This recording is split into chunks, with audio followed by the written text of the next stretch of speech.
itu dalam kesempatan ini saya akan menyampaikan perkembangan penyidikan tindak pidana korupsi dan atau gratifikasi terkait penanganan perkara di Pengadilan Negeri Jakarta. Sebagaimana telah kami sampaikan kemarin, dugaan perkara korupsi, suap, dan atau gratifikasi. Pada hari ini, Senin tanggal 21 April 2025, penanganan tindak pidana korupsi, suap, dan atau gratifikasi terkait penanganan perkara di Pengadilan Negeri Jakarta Pusat berdasarkan surat perintah penyidikan nomor Prin 23 tanggal 11 April 2025. Dalam perkara aku, penyidik melakukan penyitaan di beberapa tempat yang pada siang tadi dilakukan penggeledahan. Dalam penggeledahan ini penyidik telah menyita dokumen BBE baik berupa HP maupun laptop yang diduga sebagai alat yang digunakan untuk melakukan kejahatan. Selanjutnya, berdasarkan hasil pemeriksaan dan dikaitkan dengan alat bukti lain yang telah diperoleh oleh penyidik selama melakukan penyidikan pada hari ini terhadap beberapa saksi sebagaimana yang telah disampaikan Pak Kapus Penkum, penyidik pada Jaksa Agung Muda Tindak Pidana Khusus Kejaksaan Republik Indonesia mendapatkan alat bukti yang cukup untuk menetapkan 3 orang tersangka. Yang pertama, tersangka MS. Yang bersangkutan selaku advokat dengan surat penetapan tersangka nomor 21 tanggal 21 April 2025. Yang kedua, tersangka JS. Yang bersangkutan sebagai dosen dan advokat berdasarkan surat penetapan tersangka nomor 29 tanggal 21 April 2025. Yang ketiga, tersangka TB selaku Direktur Pemberitaan JEK TV berdasarkan surat penetapan tersangka nomor 30 tanggal 21 April 2025. Adapun hasil pemeriksaan terhadap para saksi dan para tersangka yang sebelum ditetapkan sebagai saksi, yang bersangkutan juga sebelum ditetapkan sebagai tersangka, yang bersangkutan terlebih dahulu diperiksa sebagai saksi, dapat diperoleh fakta-fakta sebagai berikut. Terdapat permufakatan jahat yang dilakukan oleh MS, JS bersama-sama dengan TB selaku Direktur Pemberitaan JEK TV untuk mencegah, membersihkan semua noda dalam atau menggagalkan secara langsung atau tidak langsung dalam penanganan perkara tindak pidana korupsi tata niaga komoditas timah di wilayah IUP di PT Pertamina Tbk dan tindak pidana korupsi dalam kegiatan importasi gula atas nama tersangka Tom Lembong, baik dalam penyidikan, penuntutan maupun pemeriksaan di pengadilan. Sementara berlangsung yang saat ini prosesnya sedang berlangsung di pengadilan dengan biaya sebesar dengan biaya Rp478.500.000 yang dibayarkan oleh tersangka MS dan tersangka JS kepada TB yang dilakukan dengan cara-cara sebagai berikut. Tersangka MS dan tersangka JS mengorder tersangka TB untuk membuat berita-berita negatif dan konten-konten negatif yang menyudutkan kejaksaan terkait dengan penanganan perkara akuo, baik ketika di penyidikan, penuntutan maupun di persidangan, dan tersangka TB mempublikasikannya di media sosial, media online, dan Cek TV News sehingga kejaksaan dinilai negatif dan telah merugikan hak-hak para tersangka atau terdakwa yang ditangani oleh tersangka MS dan tersangka JS selaku penasihat hukum tersangka atau terdakwa. Kemudian, tersangka JS membuat narasi-narasi dan opini-opini positif bagi timnya, yaitu MS dan JS, kemudian membuat metodologi perhitungan kerugian keuangan negara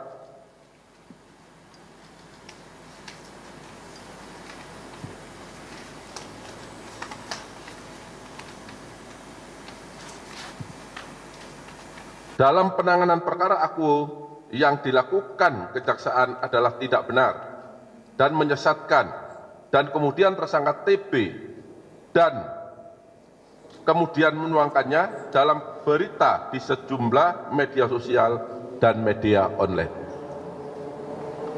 Tersangka MS dan tersangka JS membiayai demonstrasi-demonstrasi dalam upaya untuk menggagalkan penyidikan, penuntutan, dan pembuktian perkara akuo di persidangan sementara berlangsung, dan tersangka TB kemudian mempublikasikan narasi-narasi demonstrasi tersebut secara negatif dalam berita-berita tentang kejaksaan.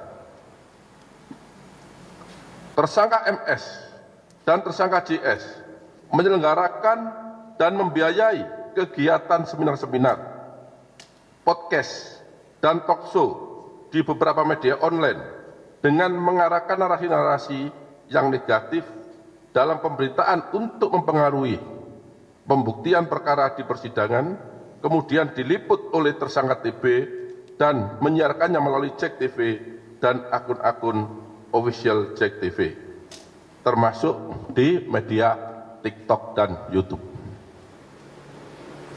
Tersangka TB memproduksikan acara TV show melalui dialog, talkshow, dan diskusi panel di beberapa kampus yang diliput oleh Cek TV.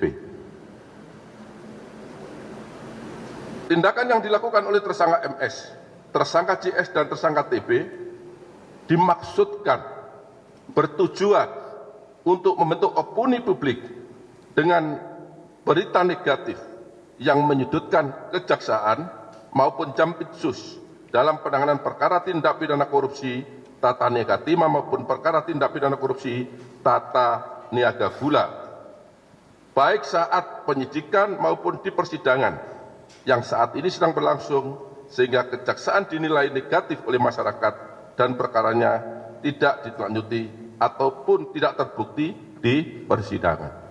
Jadi tujuan mereka jelas, dengan membentuk opini negatif seolah-olah yang ditangani oleh penyidik tidak benar, mengganggu konsentrasi penyidik, sehingga diharapkan atau harapan mereka perkaranya dapat dibebaskan atau minimal mengganggu konsentrasi penyidikan. Selain daripada itu, para tersangka juga melakukan perbuatan, yaitu menghapus beberapa berita, beberapa tulisan yang ada di BBE mereka sebagaimana keterangan yang telah diakui oleh para tersangka, dan barang bukti tersebut sudah dan telah kami sita. Kemudian di samping itu, terhadap beberapa tersangka juga memberikan keterangan yang tidak benar, di mana dalam salah satu keterangan saksi menyatakan bahwa beberapa waktu sebelum putusan pengadilan diputus di depan persidangan, WS selaku panitera telah memberikan draft putusan tersebut kepada tersangka, dalam hal ini tersangka MS dan tersangka JS, untuk dikoreksi apakah putusan itu sudah sesuai yang diminta. Tetapi di dalam fakta penyidikan, kedua tersangka tersebut tidak mengakui dan mengingkari fakta yang sesungguhnya. Sehingga dapat disampaikan bahwa terhadap beberapa hal yang dilakukan tadi, maka termasuk unsur orang yang sengaja merusak bukti-bukti dalam perkara korupsi.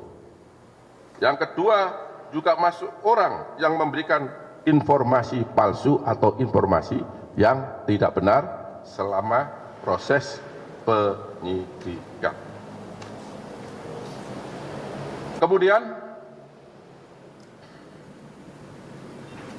dapat saya sampaikan juga bahwa pasal yang disangkakan kepada tersangka MS yang bersangkutan diduga melanggar pasal 21 Undang-Undang Nomor 31 Tahun 1999 tentang pemberantasan tindak pidana korupsi sebagaimana diubah dengan Undang-Undang Nomor 20 Tahun 2001 junto pasal 55 ayat 1 ke 1 Kitab Undang-Undang Hukum Pidana.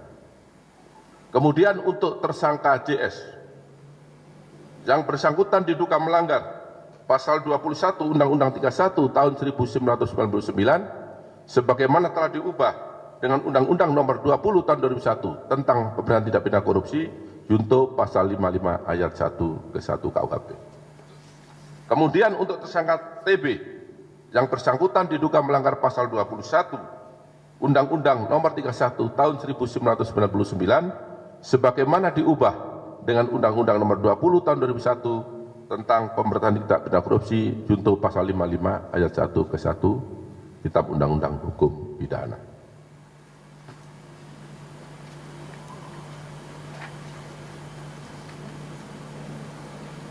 Terhadap kedua tersangka, yaitu tersangka JS, dilakukan penahanan 20 hari ke depan terhitung mulai hari ini di Rutan Salemba, Cabang Kejaksaan Agung. Begitu juga dengan tersangka TB, dilakukan penahanan 20 hari ke depan terhitung mulai hari ini di Rutan Salemba, Cabang Kejaksaan Agung. Sedangkan untuk tersangka MS tidak dilakukan penahanan karena yang bersangkutan sudah ditahan dalam perkara lain, yaitu perkara yang sudah disampaikan dalam 3 hari yang lalu pada saat konferensi pers dengan kawan-kawan wartawan yang disangka melakukan tindak pidana suap dan atau gratifikasi. Demikian perkembangan penyidikan yang dapat saya sampaikan pada malam hari ini. Apabila ada kata-kata yang kurang dipahami, saya mohon maaf. Wabillahi taufiq hidayah. Wassalamualaikum warahmatullahi wabarakatuh. Kita buka sesi tanya jawab terkait hal ini. Barangkali ada penegasan. Yang pertama bahwa perbuatan yang dilakukan oleh TB adalah merupakan perbuatan personal, ya, yang tadi sudah disampaikan oleh Pak Direktur Penyidikan bersama-sama dengan JS dan MS. Itu yang harus kita pahami bersama. Yang kedua, bahwa tentu MS sudah 2 kali ditetapkan sebagai tersangka dalam perkara dugaan suap dan atau gratifikasi, dan yang pada saat ini dalam perkara perintangan terhadap penyidikan maupun penuntutan. Kemudian yang ketiga, bahwa tadi yang sudah kami sampaikan dalam penanganan perkara terhadap perkara korporasi bahwa tim juridis bertugas mewakili korporasi dalam persidangan. Jadi yang melakukan penandatanganan terkait dengan proses persidangan itu dilakukan oleh tim juridis. Sedangkan tim social engineering bagaimana membentuk opini publik. Tadi Pak Direktur Penyidikan sudah menyampaikan, melakukan demonstrasi, membuat seminar-seminar, membuat konten-konten yang semuanya direkayasa sedemikian rupa untuk membentuk opini publik supaya opini publik negatif terhadap kinerja institusi ini dalam penanganan perkara, khususnya perkara tindak pidana korupsi. Sedangkan tim non-juridis, dia bertugas melakukan teknik-teknik yang bersifat di luar hukum, yang tentu dilakukan oleh baik JS, MS bersama-sama dengan TB. Barangkali itu beberapa penegasan rekan-rekan media. Sekali lagi terima kasih. Manakala masih ada pertanyaan-pertanyaan yang perlu disampaikan terkait dengan perkara ini, silakan. Pak, ini kan 3 tersangka baru, ini kan berarti kan materi perkaranya kan berbeda dengan CPO ya Pak. Tadi disebutkan penjelasan pasal kan pasal 21 terkait dengan obstruction of justice. Nah, tadi disebutkan itu cuma hanya 2 perkara pokoknya. Apakah timah saja dan gula atau juga terkait dengan CPO? Yang kedua, tadi juga disebutkan ada proses panitera menyerahkan risalah putusan kepada tersangka MS sebelum putusan dibacakan. Nah, itu pada kasus yang mana? Apakah pada kasus yang timah? Kalau misalkan itu pada kasus yang timah terhadap tersangka mana yang sudah diputus? Yang kedua, apakah itu juga terkait dengan gula? Karena gula kan juga belum diputus. Itu aja, Pak. Silakan Pak Dir. Ya. Jadi perkara ini adalah pengembangan atau perkembangan penyidikan yang kami peroleh pada saat kami melakukan penyidikan perkara dugaan suap dan atau gratifikasi. Ya. Dalam perkembangan itu kami menemukan beberapa dokumen sebagai bentuk laporan pertanggungjawaban terkait apa yang dilakukan oleh para tersangka. Sebagaimana yang saya sampaikan tadi, ada tentang kegiatan seminar, ada kegiatan tentang diskusi-diskusi, ada kegiatan membuat narasi-narasi, ada pembuatan TikTok yang menyudutkan penanganan perkara yang sedang kami tangani, termasuk menyudutkan pimpinan-pimpinan di kejaksaan. Dari sanalah perkara ini berkembang sehingga kami mengumpulkan bukti-bukti dengan cara melakukan penggeledahan. Di sana kami menemukan barang bukti elektronik yang sudah barang tentu barang bukti itu bersesuaian dengan dokumen yang kami dapat. Dan ini dikuatkan oleh para saksi karena saat itu yang bersangkutan selalu saksi. Dari bukti itulah sehingga kami penyidik menetapkan bahwa yang bersangkutan cukup alat bukti untuk dilakukan ya penetapan tersangka karena diduga menghalangi ya menggagalkan proses penyidikan. Yang pertama penyidikan terkait dengan kasus timah, karena mungkin teman-teman sudah tahu juga TikTok bagaimana masifnya. Kemudian terkait dengan gula, dan yang terakhir terkait dengan yang kita tangani. Mungkin ada salah ketik tadi belum saya sampaikan. Jadi waktu kita tangani juga tadi ada disampaikan fakta-fakta itu, tetapi yang bersangkutan mengingkari, memberi keterangan yang tidak benar terhadap fakta yang sesungguhnya. Ya. Terkait dengan risalah yang disampaikan tadi itu risalah putusan yang mana, Pak? Ini yang apa ini? CPO, korporasi. Ya. Silakan, Pak. Pak, ini kan TB itu kan Jak TV apa ya? Kan pemberitaan tadi disebutkan ada pemberitaan negatif. Pertanyaan saya, kalau misalkan pemberitaan negatif itu dari Kejaksaan Agung sebelum ada penangkapan inilah, apakah sudah melalui proses hukumnya Dewan Pers? Kalau misalkan negatif aja kan sebenarnya bisa disomasi dulu lah segala macam sampai seperti itu. Satu itu Pak. Kedua, yang di belakang kita itu mobil-mobil siapa Pak, penyitaan untuk kasus ini apa seperti apa? Ya. Jadi pemberitaan ini sudah didesain sedemikian rupa oleh para tersangka. Yang tadi saya katakan, tujuan akhirnya adalah dibuat, diciptakan, dibentuk, diadakan untuk mendistribusikan institusi kejaksaan. Bahwa apa yang ditangani oleh penyidik itu semua tidak benar. Nah, ada kesempatan itu. Oleh karenanya mereka dalam melakukan itu, tadi Pak Kapus Penkum kan ada bilang tadi itu, ada tim yuridis, ya, ada tim non yuridis, ada lagi tim social engineering. Nah, dia berbagi peran, ya, berbagi peran. Nah, sehingga dari sanalah mensreanya sudah ada. Dan jadi JTV ini mendapat uang itu secara pribadi, bukan atas nama sebagai direktur ya, Jack TV ya, karena tidak ada kontrak tertulis antara perusahaan Jack TV dengan yang para pihak yang akan ditetapkan, sehingga itu ada indikasi dia menyalahgunakan kewenangannya selaku apa jabatannya, direktur Pak Kun ya, direktur produksi pemberitaan, maaf itu. Sedangkan untuk barang bukti ini dilakukan penyitaan tadi siang terkait dengan barang bukti perkara suap dan atau gratifikasi dari tersangka Arianto, ya Arianto Pak Kun, ya saya lupa namanya karena terlalu banyak ya. Ini semuanya Cukup?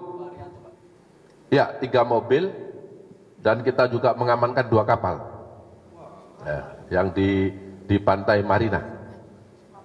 Ya. Itu ada di depan itu, coba dicek ya. Tadi 3 yang mobil mewah ya.